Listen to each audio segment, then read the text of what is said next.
चलिए आपको दिखाते हैं इस वक्त की बड़ी खबर। किरनापुर पुलिस ने विन बस सट्टा ऐप मामले में बड़ी कार्रवाई की है। ऐप के जरिए मोबाइल और लैपटॉप के माध्यम से ऑनलाइन सट्टा संचालित करने वाले 3 आरोपियों को गिरफ्तार किया गया है, जिनमें 2 आरोपी छत्तीसगढ़ के रहने वाले हैं। पुलिस ने आरोपियों के कब्जे से 15 mobile, 13 bank passbook, 10 cheque book, 8 ATM card, 2 register, 1 laptop, 2 जियो फाइबर उपकरण सहित एक एंटीना सिस्टम को जब्त किया है। तो किरनापुर पुलिस की ओर से ऑनलाइन सट्टा को लेकर एक बड़ी कार्रवाई की गई है।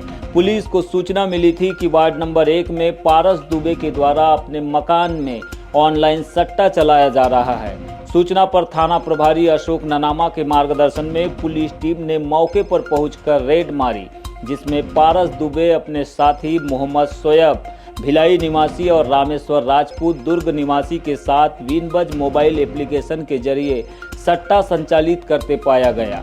तीनों आरोपियों को गिरफ्तार कर पूछताछ करने पर इस सट्टा ऐप का मास्टरमाइंड भिलाई निवासी अजीम अंसारी होने का खुलासा हुआ है, जिसे लेकर पुलिस ने मास्टरमाइंड की तलाश के लिए गिरफ्तारी के लिए अपनी टीम रवाना कर दी है। और इधर इस मामले पर अतिरिक्त पुलिस अधीक्षक राकेश पंद्रो और अनुविभागीय अधिकारी ओम प्रकाश ने 27 अगस्त की शाम पुलिस कंट्रोल रूम में प्रेस वार्ता के माध्यम से कार्रवाई की पूरी जानकारी दी है। बताया जा रहा है कि 2 लाख कीमत के डिवाइस आरोपियों के पास से जब्त किए गए हैं। इस आधार पर आगे की इन्वेस्टिगेशन जारी है। कल शाम को हमें सूचना मिली कि एक घर में 2 भिलाई के लोग और एक लोकल कुछ संदिग्ध गतिविधियों में लगे हुए हैं। तो हमने एक टीम बना करके तत्काल ही वहाँ पर रेड किया। तो हमने देखा कि ऑनलाइन सट्टा जुआ का चल रहा था वहाँ पे। तो फिर हमने बाद में और जानकारी ली तो हमें पता चला कि एक विनबज ऐप के माध्यम से ये लोग ऑनलाइन जुए सट्टे का काम करते हैं।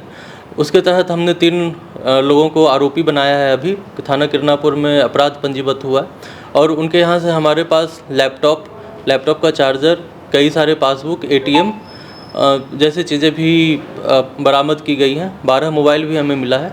आगे विवेचना कर रहे हैं हम लोग और हमें अभी ऐसा पता चला है कि ये मध्य प्रदेश छत्तीसगढ़ में इनका बहुत बड़ा नेटवर्क है और इसमें जो कस्टमर्स होते हैं वो ऑनलाइन इंटरनेट के माध्यम से जुड़ते थे। और अभी हम लोग इनिशियल तहकीकात में हमें यही पता चला है कि कई लोगों इसमें इन्वॉल्व हैं और बहुत ही विस्तृत नेटवर्क है इनका। तो अभी आगे की कार्रवाई चल रही है और हम भिलाई रायपुर तक भी हमें इसके तार पता चले तो आगे की विवेचना में वो सब सामने आएंगे। बालाघाट के वारासिवनी में एक 20 वर्षीय युवक ऑनलाइन गेमिंग की लत के चलते चोर बन गया। उसने परिवार के लोगों को सत्संग में जाने के बाद घर में रखे नकदी रुपये और गहनों के साथ पड़ोसियों के यहाँ चोरी कर करीब 8 लाख रुपए के जेवरात गिरवी रख दिए।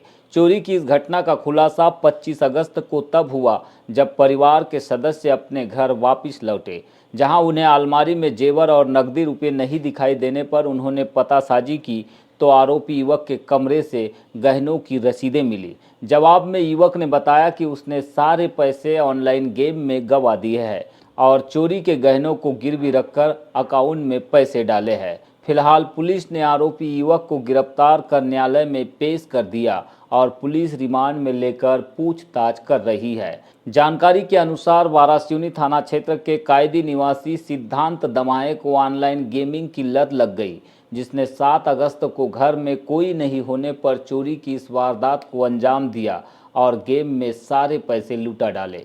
इसकी शिकायत युवक के बड़े पिता गजेंद्र दमाहे ने की, जिसके बाद पुलिस ने कार्रवाई की है। जिसका नाम है सिद्धांत, पिता सुरेंद्र दमाहे, ये 20 साल का है, कायदी का रहने वाला है। और ये इसके बड़े पिता गजेंद्र, पिता धन्नालाल दमाहे, उम्र 52 वर्ष, निवासी, कायदी की रिपोर्ट पर मामला पंजीबद्ध किया गया था। मामला ये था कि इनके परिवार के लोग और इनके मम्मी पापा, इनके मम्मी और भाई लोग गए हुए थे सत्संग सुनने, ब्यास गए हुए थे 7 तारीख को। और जब ये 25 तारीख को सुबह लौटे तो आकर के सभी लोगों ने अपने घर में चेक किए तो अलमारी में जेवर नहीं थे। फिर इन लोगों ने पतासाजी किए तो इसके कमरे में कुछ रसीदें मिली।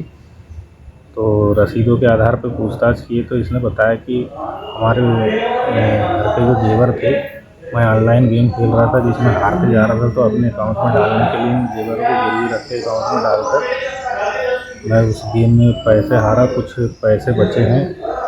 इस टाइप से इसने अपना उनसे ध्यान दिया। फिर रिपोर्ट बाद जो हमने क्या है इसको अरेस्ट कर लिया और आज माननीय न्यायालय पेश करके।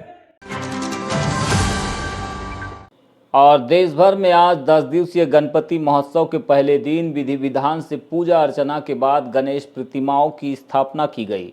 कई पंडालों में सुबह से ही पूजा अर्चना शुरू हुई, तो कहीं पर प्रतिमाओं को पंडालों तक पहुंचाने का सिलसिला देर शाम तक चलता रहा।